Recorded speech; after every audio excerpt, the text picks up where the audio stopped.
Hello বন্ধুরা, তো আজকের ভিডিওটা হলো দুটো দাদা আমাকে দুটো কমেন্ট করেছিল, তো ওই কমেন্টের রিপ্লাই দিচ্ছি। তো একটা দাদা কমেন্ট করেছিল যে আমার বাচ্চা পায়রা বড় হচ্ছে আর যখনই বাইরে বেরোচ্ছে, খোপের ভিতর থেকে বাইরে বেরোচ্ছে তখনই পায়রা বাচ্চা মরে যাচ্ছে।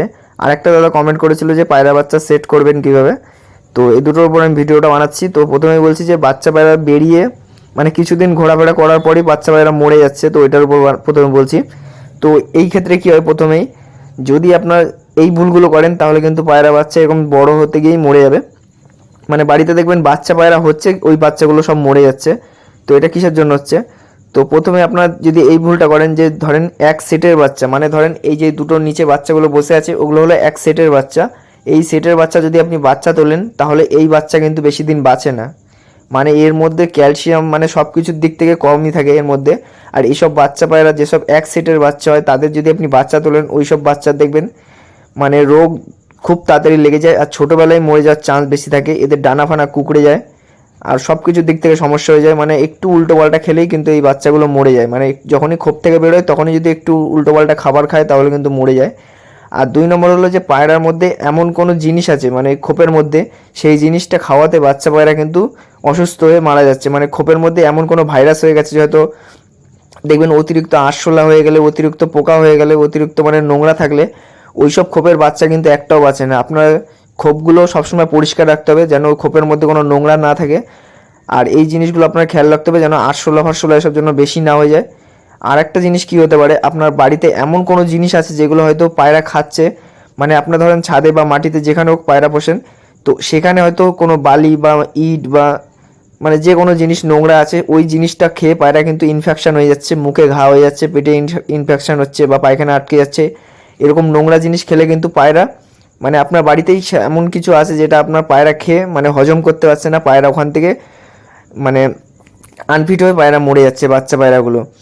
তো সবসময় খোপটাকে এরকম পরিষ্কার রাখবেন। আর যত পারবেন যদি এরকম খোপের মধ্যে জাল মানে এই যে তলাটা দেখতে পাচ্ছেন এখানে পায়রা পায়খানা করলে এগুলো নিচে পড়বে, তো এইখান দিয়ে কী হয় পায়রা কিন্তু অসুস্থ হওয়ার চান্সটা কম থাকে। পায়রা যত গুটা পাড়াবে তত বেশি অসুস্থ হওয়ার চান্সটা থাকে। তো খোপ সবসময় পরিষ্কার রাখবেন। আর এই তিনটে জিনিস আপনার খেয়াল রাখতে হবে, পায়রা যেন এক সেটের বাচ্চা জোড়া দেবেন না। আর পায়রার খোপের মধ্যে কোনো পোকা টোকা হচ্ছে কিনা এটাও খেয়াল রাখতে হবে। খোপটা সবসময় পরিষ্কার রাখতে হবে। আর বাইরে কোনো খাবার পায়রা হয়তো খাচ্ছে, সেখান থেকে পায়রা ইনফেকশান হয়ে পায়রা কিন্তু মারা যাচ্ছে। তো এই জিনিসটা আমার আগে হতো যখন আমার খোপটা এরকম ডাইরেক্ট ছিল। তো আমি কিছু ওষুধ দেখিয়ে দিচ্ছি, দেখেন এই যে। তো পায়রার যদি এটা মুখে ঘা হয় তো বিকোসুল, এটা পায়রার ক্যাঙ্কার বলে, দেখবেন মুখের মধ্যে ছালা ছালা টাইপের সাদা হয়ে যায়। আর এটা হয়ে গেলে কিন্তু পায়রা বাঁচানো যায় না। এটা যত দিন যাবে তত বড় হবে আর এটা মুখের মধ্যে ঘাটা আরও বেড়ে বেড়ে পায়রা আর খেতেই পারবে না, এমন অবস্থা হবে লাস্টে মরে যাবে। আর এই ওষুধটা দিলে আপনার পায়রা কিন্তু বেঁচে যাবে। তো এটা বিকোসুল বি কমপ্লেক্স, যে কোনো মেডিকেল দোকানে যাবেন 2.5 টাকা দাম নেবে, তো ওখান থেকে আপনার নিয়ে চলে আসবেন বিকোসুল বি কমপ্লেক্স। আর এটা আপনার 4 ভাগের 1 ভাগ আপনার মানে 4 ভাগের 1 ভাগ আপনার পায়রার মুখে সকাল বিকাল ঢেলে দেবেন, বা আপনি জলে গুলে 4 ভাগের 1 ভাগ জলে গুলে ওটাও খাইয়ে দিতে পারেন, ঢেলে দিলেও ভালো হয়। তো এটা দিয়ে দিলে আপনার পায়রার মুখে ঘাটা 7-8 দিনের মধ্যে ওটা দেখবেন অটোমেটিক ঝরে যাবে। মানে ওটা অনেক টাইট হয়, মানে শিরার মতো ঢুকে যায় হাড়ে ফাড়ে, গলায়, নাকে, মানে এরকম জায়গায় জায়গায় চলে যায় ওটা অটোমেটিক। তো টাইট হয়ে যায়, তো সেখান থেকে কিন্তু এই ওষুধটা দিয়ে আপনি বাঁচিয়ে নিতে পারবেন। এত সুন্দর একটা ওষুধ বিকোসুল। তো এই জিনিসটা তো আগে বলে দিলাম। তো আরেকটা জিনিস বলে দিচ্ছি, যেটা হলো যে পায়রার মানে সেট করা নিয়ে আরেকটা দাদা কমেন্ট করেছিল। তো তার আগে আরেকটা ওষুধ আমি দেখিয়ে দিচ্ছি, দেখেন এটা হলো পায়রার পায়খানা ওষুধ। তো এটাও আপনি দিতে পারেন। এটা দেবেন 8 ভাগের 1 ভাগ, যদি পায়রার যে কোনো পায়খানা হোক, পায়খানা হলেই পায়রা এইটা আপনি দিয়ে দেবেন 8 ভাগের 1 ভাগ দিয়ে খাওয়ার পর জল খাইয়ে দেবেন অল্প, দেখবেন এটা পায়খানা ওষুধ আছে একদম কি তাড়াতাড়ি কমে যাবে। তো আরেকটা দাদা কমেন্ট করেছিল যে পায়খানা এই একটা দাদা কমেন্ট করেছিল যে পায়রা বাচ্চা সেট করবেন কী করে, তার কাছে 3টে পায়রা আছে।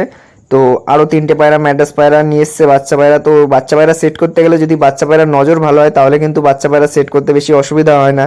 ওই 3টে পায়রার সাথে আপনি ছেড়ে দিলেই সেসব পায়রা পোষ মেনে যায়। আর কিছু পায়রা বাচ্চা আছে যে নজর খারাপ হয়, তাদের জোড়া দেওয়ার সিস্টেমটা খারাপ, মানে ওই বাচ্চা আপনি ছাড়লেই বাচ্চা পায়রা বেরিয়ে যাবে, বেরিয়ে গিয়ে দূরে বসে পড়বে। তো সেক্ষেত্রে আপনার জোড়া দেওয়ার সিস্টেমটা আমার বলা আছে, তো সেখান থেকে ভিডিও দেখলে দেখতে পারেন। আর যদি বাচ্চা পায়রার নজর খারাপ হয় তাহলে কিন্তু সেই বাচ্চা আপনার 1-2 পরে ছাড়া যাবে না, কারণ ওই ছাড়লেই আপনার বাচ্চা চলে যাবে। কমসে কম 5 পর থাকবে তখনই পায়রার বাচ্চা আপনার সেট করতে হবে, না হলে কিন্তু সেই বাচ্চা রাখা মুশকিল আছে। তো সেক্ষেত্রে আপনি কী করতে পারেন, সেফটিকিন মেরে রাখবেন ডানার মধ্যে পায়রার।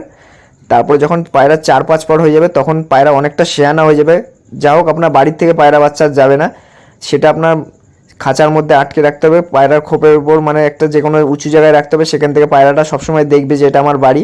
তো পায়রা যখন একটু বড় হয়ে যাবে, মানে ধরেন নর পায়রা বা মাদি পায়রা, তো সেই পায়রা আপনি কী করতে পারেন, যখন পায়রাটা একটু বড় হবে, তো আপনার ধরেন একটা মাদি পায়রা আছে, তো সেই পায়রা আর যেটা বাচ্চাটা এনেছে ওটা নর পায়রা, তো সেই পায়রাটার সাথে আপনি জোড়া দিয়ে দেবেন, দেখবেন ওটা ডিম তাও যখন হয়ে যাবে তখন পায়রাটাকে ছেড়ে দিতে পারেন। তো এইভাবেও কিন্তু সেট করতে পারেন, কিন্তু এটা মানে সেট করার ঠিক টাইম মানে নিয়ম না। তো পায়রাকে কমসে কম 10 পর না হলে জোড়া দিতে নেই। তো আপনারা এইভাবে জোড়া দিতে পারেন, কিন্তু যেসব পায়রার নজর খারাপ সেসব পায়রা কিন্তু এইভাবেই ধরে রাখতে হবে, কারণ এইসব পায়রা আপনি যখনই ছাড়বেন তখনই আপনার বাড়ি থেকে চলে যাবে। তো যদি নজরের পায়রা হয় আপনি 1-2 পরে সেফটিকিন খুলে দিতে পারেন, তো খাঁচার মধ্যে আটকে রাখতে পারবে সবসময়।